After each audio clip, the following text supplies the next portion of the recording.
All right, and for our final talk of the day, we've got Winn presenting Best Practices Crosswalks.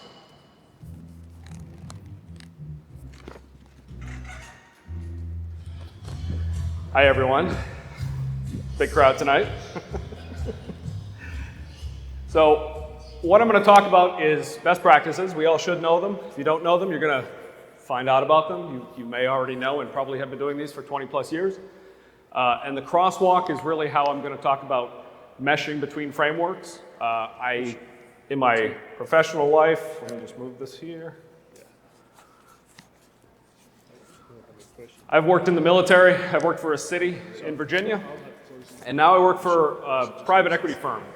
So what I do is I take about 150 of the companies that we own across the globe, and I take them from a mom and pop shop, and I turn them into part of a much larger holding company, which ends up getting sold for billions of dollars. So there could be 15 to 20 companies, there could be 100 companies. So right now my company has about 250 of these software as a service companies. And my role at that company is to help bring their infrastructure and their security together. So a lot of what I do is I take their compliance from where it is, bare bones, and I try to bring them up to a point where they can say that they're certified, they can gain compliance, they can get themselves some cybersecurity insurance because otherwise they may not be able to. What I'm going to talk about here as far as best practices has already been said about 15 times today. So I'm not going to rehash too much. I'll glaze over a lot of those things. Inventory is key. It always has been key. If you don't know what you have, you can't fix it. You can't protect it. The account security, passwords, and multi-factor. Email security, policies. I'm not going to read the rest. You can. Basically, everything that every framework puts out in its long-form format, I try to take and I try to put it into a very simplified best practices parallel approach. Parallel meaning do one thing and have it apply 5 different places. At the beginning of a lot of the companies that we have, we're not quite sure. We may know their market or their industry, but we don't know where they're going. We don't know if we're going to be going down a SOC 2 road, if we're going to be talking PCI DSS, or if we're going to put that to a third party. So I like to check all boxes that I can from day one. And I only like to check them once. So if I've already done some work, I try very hard not to redo that in 6 to 12 months. And after I've turned over my responsibilities to a CTO or a CIO at these companies, I really don't like for them to have to question what I've done and or do it again themselves. So what I have done is I've taken the NIST 853, the NIST CSF, which is based on the 853 as well, the CIS controls, which is not a framework per se, but recommendations, and ISO 27001. And the dates that you see next to them, these are actually the dates that they were last updated. So if you're not in a position to have gone through all these, read through them, tried to apply them, you'll very quickly realize that we are behind the times, realize that this is government, and in most cases, this takes 2 to 5 years just to get published, put out there, go through a comment period, and actually get finalized. So the expectation that these will be regularly updated is unrealistic. So what we try to do is we try to, again, check that one box. MFA can be checked in all of these frameworks and all of these security controls. So if it's checked once, let's account for it every place. Because in 12 to 24 months, we may be looking at a certification that requests specifically for it, rather than going back and checking, reevaluating, and redocumenting the processes. You can refer back to the original. The cost, and this is a very large estimate, but this is based on the 4 of those combined. The cost annually for any of these could range, depending on the size of the organization, from $5,000 to $100,000. And realistically, like I said, these are designed to be future-proof based on what is true right now. TLS 1.0, 1.1 was true when it was put into effect. Okay, no longer true, but still in effect.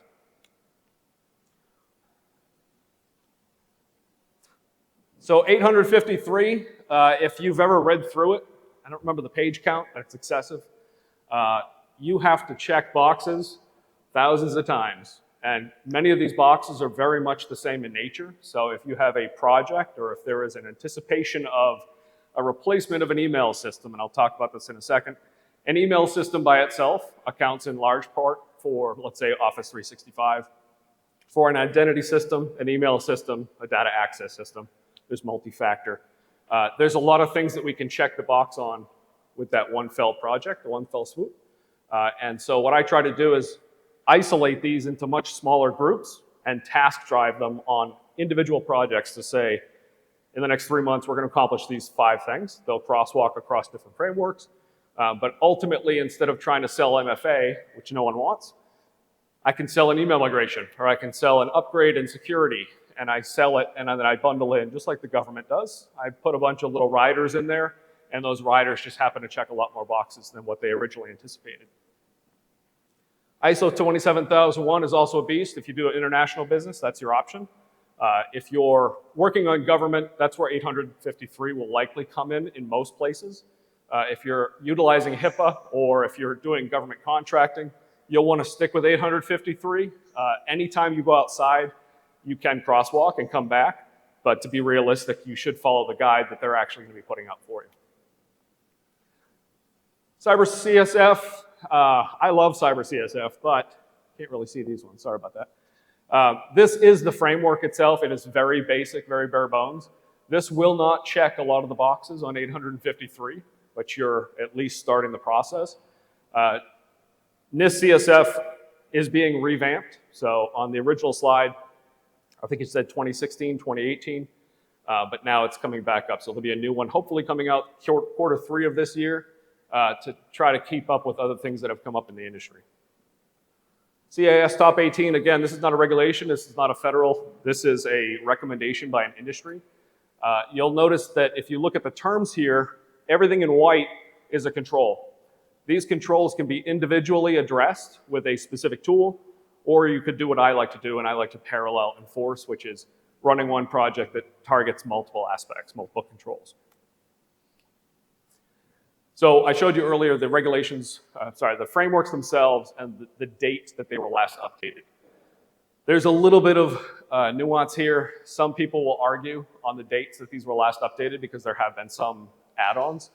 But if you consider how important HIPAA is on our daily basis if you're in healthcare, and it was last updated in 2013, now it was designed to be future-proof. It does reference things like NIST, so it referenced their standards, but those themselves haven't been updated since 2018. So it's important to stay ahead, and just because these all don't necessarily apply to your organization, we can take very specific items that they have, with exception of Canada. I don't think most of us will need that.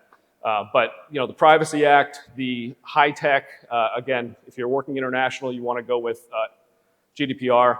But realize that now I think there's 9 states, it may be 8, that have an individual privacy policy. Is it 8? 8 or 9? There you go. They have their own policies that are more similar to GDPR than our own federal policies. So if you've ever been involved in a data breach, one of the first questions that counsel will usually ask, or the incident response company, is where are the impacted users or customers?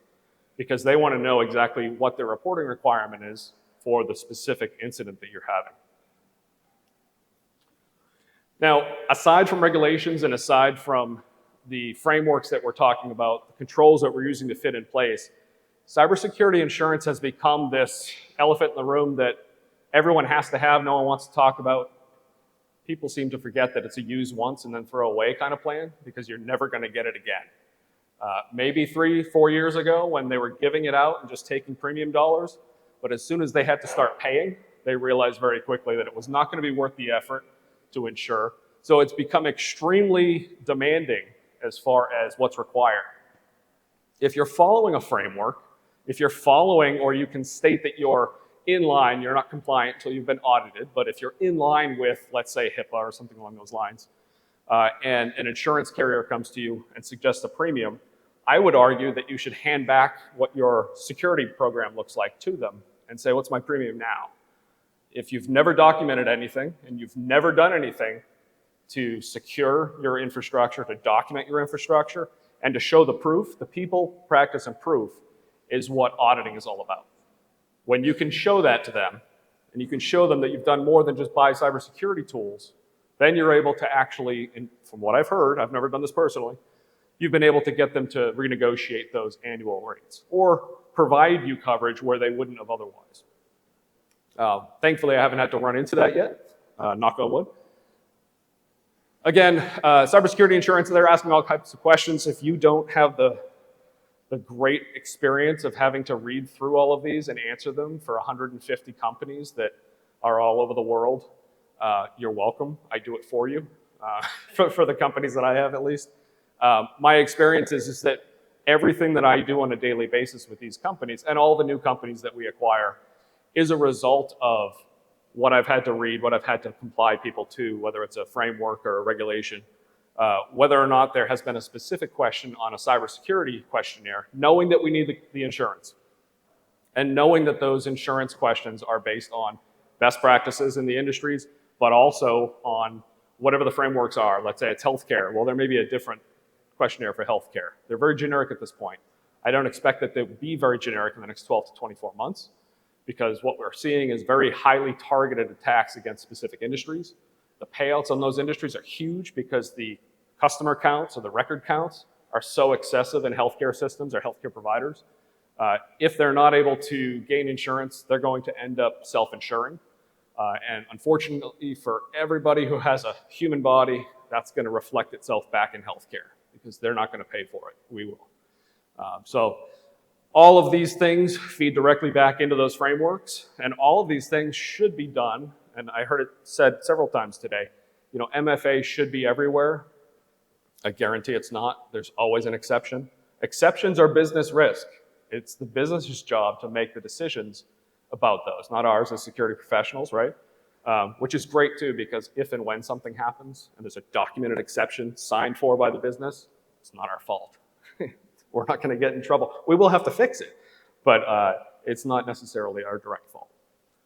So consequences of, let's say, any type of cyber incident, whether it's a data breach, whether it's ransomware, whether it's someone physically accesses and steals a laptop, something along those lines. Something that a lot of people don't necessarily consider, and it's very difficult to put a specific dollar value to, is the reputational loss, right? That is revenue loss.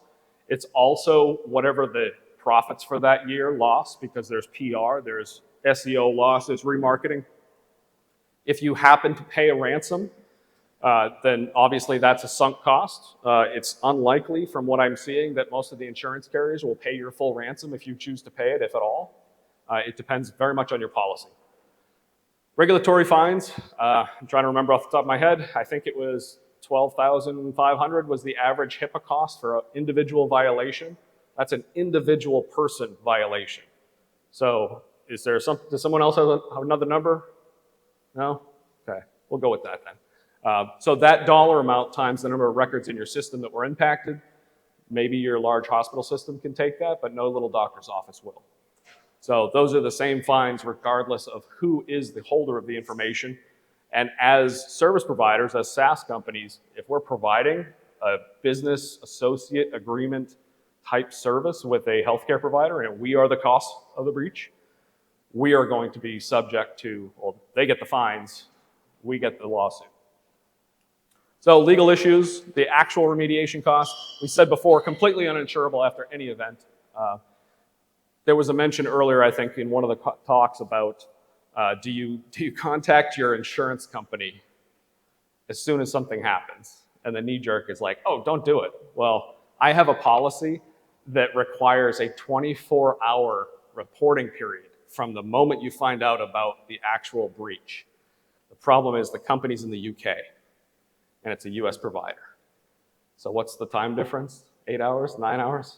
So we just lost that. So it doesn't matter where you are in the world, you're going to end up having problems. We own the holding company, they are a subsidiary, they get targeted under that policy. We end up having a much shorter time window. All right, so a crosswalk or a mapping, if you're not already aware of what this is, I mentioned before, try to check all the boxes at once. If you can do that in such a way that you're documenting things, I like CIS. I like CIS because of how simple it is for non-technical people to actually check boxes.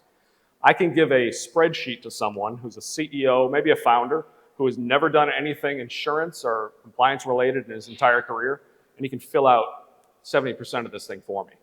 So when I say crosswalk, I'm referring to, and CIS is really good for crosswalks, they have the tools that are out there for free to be able to say, if I satisfy section A of, let's say, a specific regulatory requirement.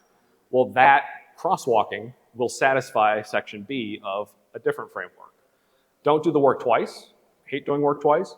So when you do work once, and it's in a location where you can easily crosswalk it, you're able to check that box twice. So I check 3 or 4 boxes for each effort that's made.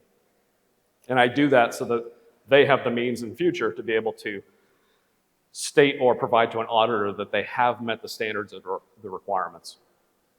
So CIS does a couple other things as well. If you want to pay, they have hardened images, so you can get the hardened VDK images for your VMs. You can spin them up and they're already pre-hardened.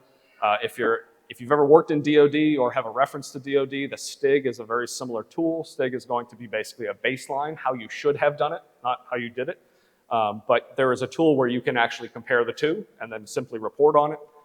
So there's a viewer for that. The policy templates, the control mappings, and the control framework, the control items that I showed before where everything in white was a specific item that should be individually addressed. They all have between 5 and 10 sections, but all of this is provided free of charge with exception of the hardened images, and they do have some tools that they do charge for.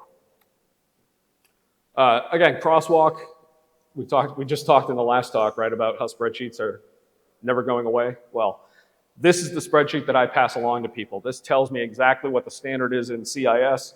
It gives me this is why it's easy for people who are non-technical to be able to understand and fill this in, because it actually lets you read. Some of it is a little bit of mumbo jumbo, but for the most part, I do find that people are able to read through this and at least have a question at the end of it, if not a definitive answer. So this is PCI specifically. So this is a crosswalk from CIS to PCI. Now, with PCI, there's an unmapped section at the bottom, and I'll talk about that in a second.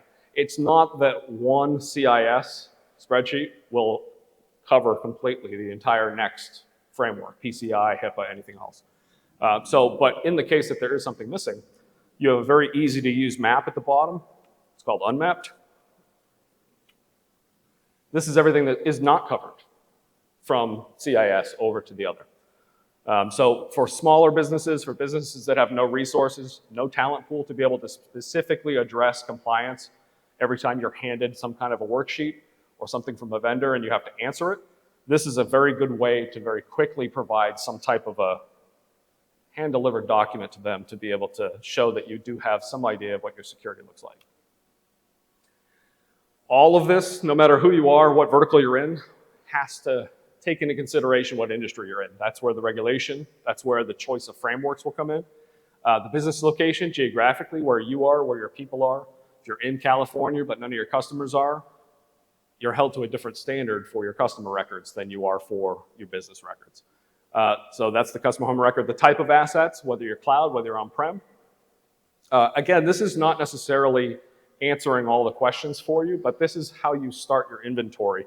Most companies are probably well beyond this point, but what I find from a discoverability perspective with smaller companies, especially mom and pop companies that have been around for 10 or 15 years, and I'm on the back end of that acquisition, that they get bought into a larger group of companies.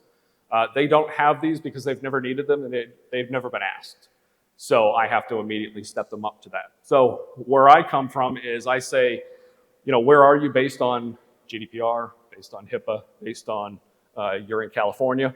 That single effort that I put in towards multiple results, that's key in what I do, because at any given time I'm working with 10 to 15 companies, and each of those companies has their own systems. Some are at AWS, GCP, Azure, some are colo or on-prem.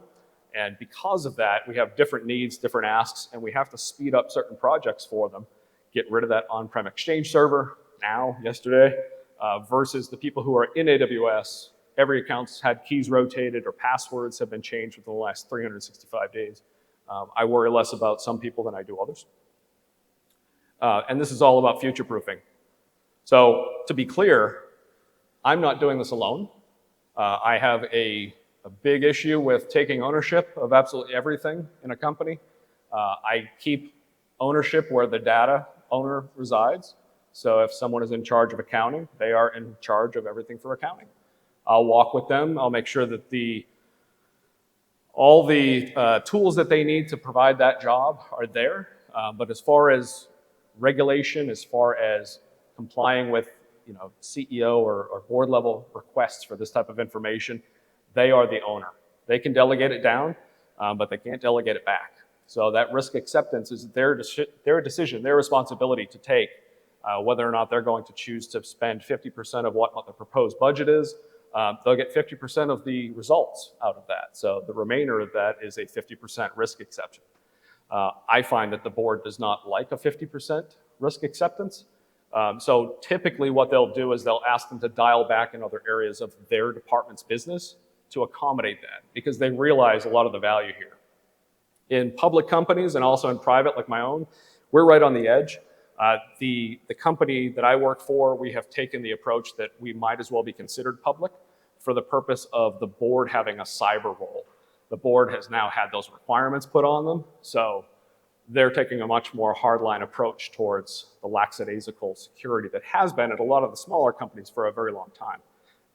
Haven't needed the response or the need, haven't needed to buy a $100,000 a year tool to provide a specific function, but now it's going to impact revenue to a point where it's going to show value very quickly. So parallel efforts is the term that I've put to this. It's for my own use. Basically, I like to do, let's suggest MFA. I think MFA, password complexity, password managers, inventorying those accounts. In my mind, that's one project. That's one, we'll plan for it for 3 weeks. We'll communicate it properly. It'll happen on Tuesday night at 9 p.m. And Wednesday morning, we'll have a triage session to make sure that everybody's good. But those are 4 large, potentially 6 to 12 month long projects where everybody has a say. Everybody wants to hold it up for their own reasons. This becomes a single project. And sometimes when those get bundled in, I think they're easier. When they get bundled in with something like an email migration, or increasing the security or deliverability, or putting simple things like footers on emails. People have issues because it breaks up your thread and it doesn't, there's 5 footers at the bottom of the email if you don't do it right. So all these things to me are one project. And that's the parallel effort idea, is that we accomplish these all. They're all very relative, so we keep everything in order. Inventory we talked about, everybody's talked about today. Best practices, this is about best practices. So let's talk about passwords, password managers. Password managers, I sell the idea as business continuity. Yes, it makes it easier. Yes, it's more secure, unless you're using LastPass, and then it's not necessarily more secure. 3-4 times in a year. It's consistently poorly secure. They are very consistent. Thank you. I appreciate that. I've never thought to use that. Multi-factor authentication, it's not an option. It should never be an option. If you can log into it, it should be secured. The account types, I always love this because I know that there's a lot of security and developers in the audience today. Trying to enforce 2 accounts, 1 admin and 1 user account on people, that's always fun, right? I've never been successful with that, but I can very easily take away everyone's and use a PIM. I use a lot of 365, so I use Azure AD. So if I use the PIM functionality, I can provide just in time, give it to them for an hour, they use it, they're done. And that way I still satisfy the requirement that, say, HIPAA has, or any cybersecurity insurance questionnaire that says, is anybody an admin on their devices? It was before, are any non-IT people or non-IT administrators admin on their own devices? And it was easier to check the box then. Now it's not so easy. So the box has changed slightly because the context has changed. Does anyone know, I'm curious, does anyone know what NIST put out as far as the complexity requirements of passwords?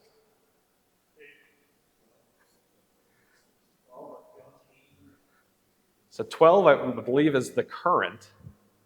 Does anyone know what Server 2022 Standard Edition uses for the default GPO password complexity? Well, you can read it. So 2023, the minimum password length is 7 characters. I just walked into someone's office the other day and it was set to 3 because it could be. And I was like, why do you need a 3-character password? And the CEO is the one who put that in place, but it very quickly turned into this. And then it very quickly turned into everyone's changing their password. So the project that I mentioned on the previous slide is real world. That was, I'm going to go in, modify your GPO. Your GPO is now going to say 12. It's going to not require you to reset your password every 45 or 42 days, which is, again, the server default on Windows Server. NIST also put out, in addition to a longer password, they said, well, change it less frequently, because what that leads to is a higher frequency of repeat passwords or the 1 exclamation point type passwords, where they grow by 1 character and it's consecutively on the number series on your keyboard. So adding 2 or adding 3 or adding 4. So changing things like that from whatever their default is. Microsoft puts out server software. They do not put out policies on server software. We have to refer back to frameworks, best practices, industry recommendations, and multi-factor. Does anyone know how to put multi-factor on Active Directory on-prem? Anyone ever done that before? Everyone's looking at me strange. You know what smart cards are? In the Navy, we had to carry our card around. That's how you logged in. People still forget about that. A Yubico key can use the same functionality as a smart card for an on-prem Active Directory. So when people say, I can't use a Yubico, or I can't use a smart card, or I can't put MFA on my RDP that's public on the internet, I would argue that there's actually a way, there always has been a way. That right there is a forest. And this is exactly, now I don't mind so much with the last 24 passwords. I don't want people repeating passwords, so this is the default. Minimum password age, that's fine. But 7 characters, and at least the complexity's on, because before 2019, complexity was a disabled feature. It was turned off by default on Active Directory.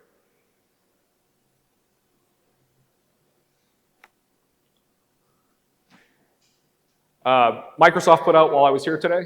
I started putting out maybe 3 weeks ago. Number matching. Does anyone use multi-factor from Microsoft?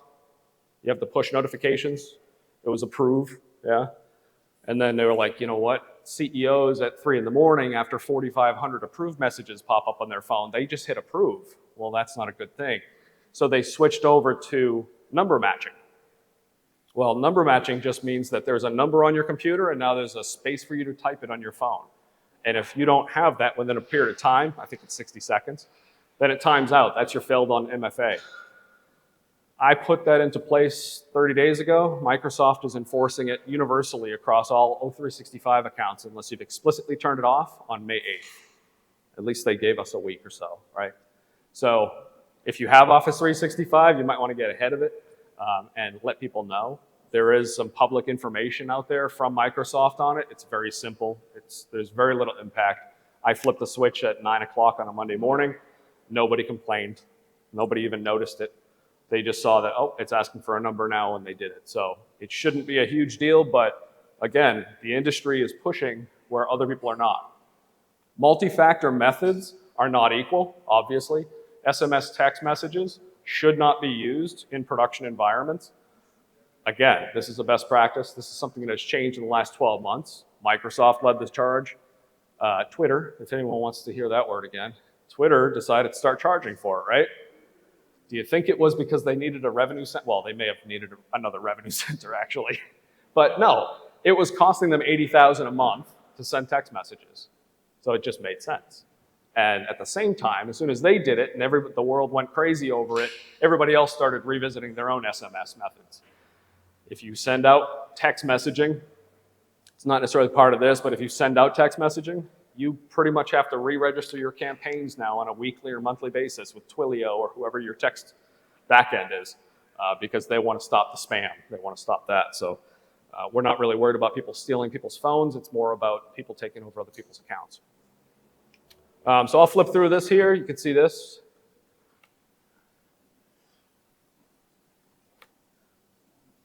Email security, I'll kind of go through the rest of these fast. Is everyone familiar with DMARC, DKIM, SPF? Spoofing? Getting an email from yourself? Yeah. Getting an email from your boss, it looks completely legit. I heard a message today from someone at one of my companies that said one of the CEO's tactic was to misspell his own name on his legitimate emails so that if it came in correctly, you'd know it was phishing. So, and I can't make that up. It was quite literally, I spit out whatever I was chewing at that moment because that was what was relayed to me. So all this is about making sure that who's sending emails on behalf of your domain, and you hope your vendors, this was brought up today as well, is in fact who they are. Who they say they are is who they are.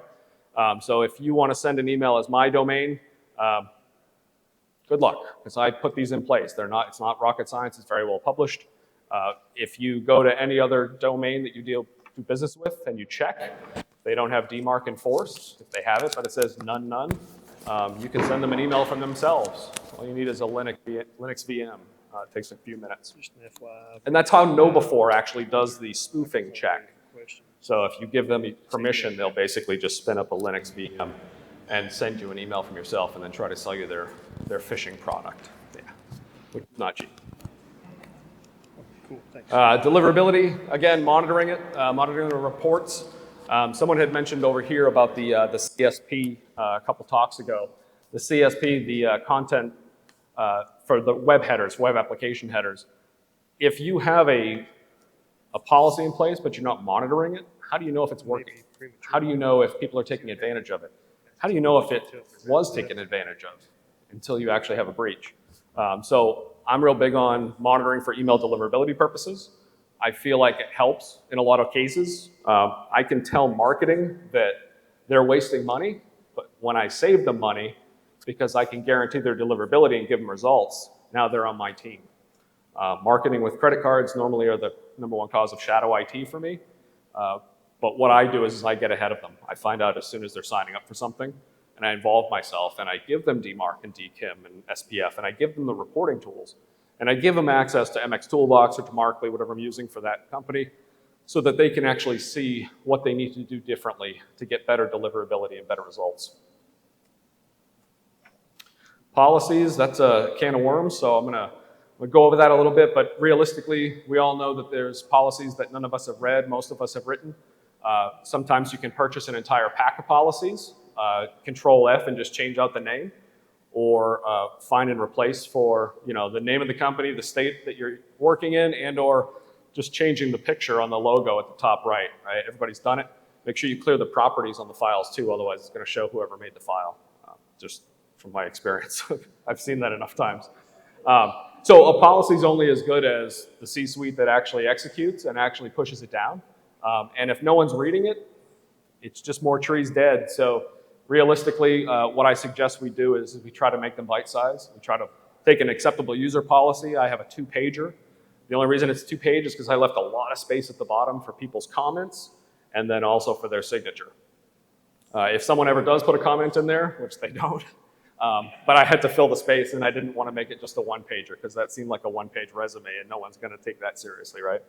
So that's really where I was coming from. I was trying to give them 2 pages. But I find that people go through them and people will ask questions. They're just scared to put it in writing. So people will actually ask, well, what about this? And that opens up a different conversation. So for me, it's actually an icebreaker with the people who I'm actually trying to help secure. These are the 3, and I know this incident response is definitely one. I consider that part of the business continuity, only in the manner that I set them. Acceptable user policy, don't click on links. That doesn't do anything. BYOD, that's much more applicable now. But the incident response and the business continuity for me is how I tell the business if and when, because it's when, not if, this happens, this is what you're going to be dealing with. It was mentioned during one of the other talks today, you have to print this out, right? First off, print it out because you're not going to be able to get on your computer to look at it. But everyone needs to know their role, they need to know their job, and they also need to know how to go through and actually respond without putting hair on fire. I don't have to worry about it, but some people do. So business continuity is what's going to happen if and when, and that's how we deal with things. Training and testing, again, I'm just going through what the frameworks or the requirements would be. Do you train your employees? Yes. Does the CEO always click? Yes. If he does them at all. So to be clear, there's always a question of how do you deal with it. The way I like to deal with it is I like to celebrate the success. Those 3 people that did it when they were supposed to do it, yay.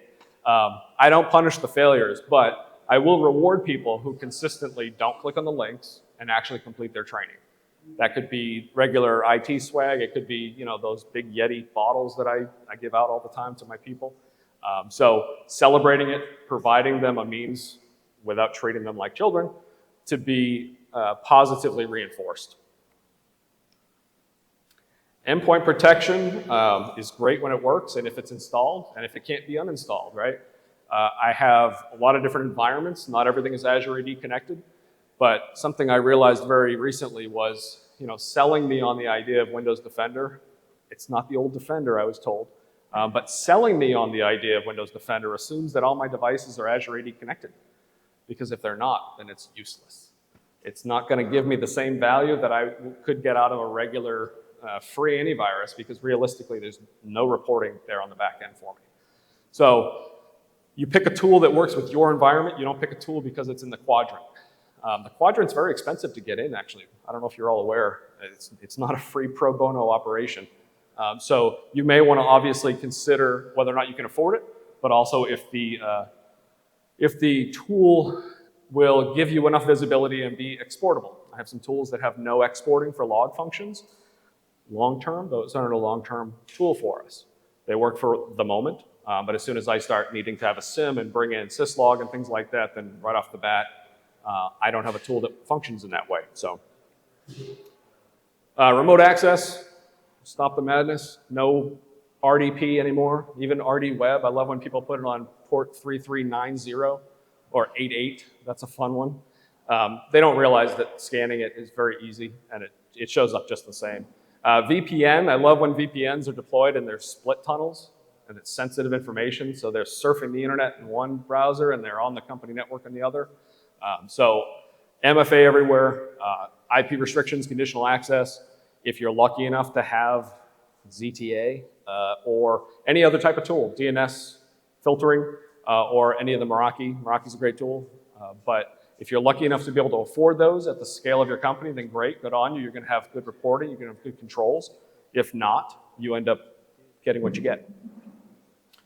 Documentation, for me, it's always if and when I get hit by a bus. I tried to make this a little cheerier and say when I win the lottery or when you win the lottery. But realistically, this is about training your replacement. In the military, it was never a question of whether or not you were going to stay in that job. It was always, you're here for 3 years. So leave it better than you found it. And then at the same time, make sure the next guy doesn't have to call you when you're at your next duty station to figure out where the passwords are or to figure out how to log in. We know about login and retention. Third-party vendors, their breach is your breach.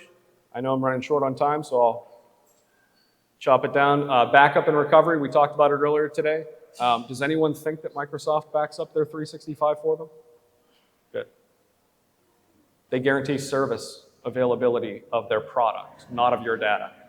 Zero backup on Microsoft 365. And SharePoint and Azure. Unless you program it or you pay for it, you're not getting it. I know some of you will giggle a little bit. Base 64 is not actually encryption, in case there was a question. I ran across a database the other day where someone base 64'd and they told us that it was encrypted, but it's not. I just want to put it out there.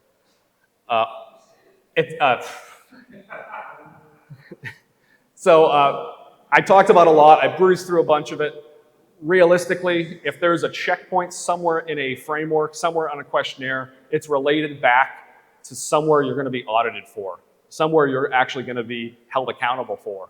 If you're going to walk in and ask someone to completely do a compliance or a GRC program for you, they're going to be there for 2 years, and you're going to pay for that. If you want to pay the $1,500, $2,000 a day for an auditor to come and sit in your office and actually do an audit for you, you do the work yourself. So you pay now, pay later, it's up to you. I would argue that there's a lot of good ways to check boxes along the way without having to keep records that would require a third party or another person on the staff just to be able to keep up with it.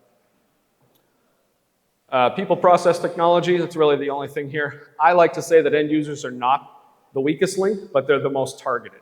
So if you consider that, you don't blame victims. What you do is you support them, you protect them, and you prevent it from happening again. We're not doing that for users. Instead, we're blaming them, which is much easier, I suppose. Quick question. I swear I did not plan the Beetle thing. There's like 5 people today we were doing Beetle stuff. Anybody? YouTube needs to know what the answer is. How many are there? There's 5. I can't see further down the road, but yeah, there's 5. Any questions? I got a kick out of that. Just giggle with me. Well, thank you very much. I appreciate it. Take care.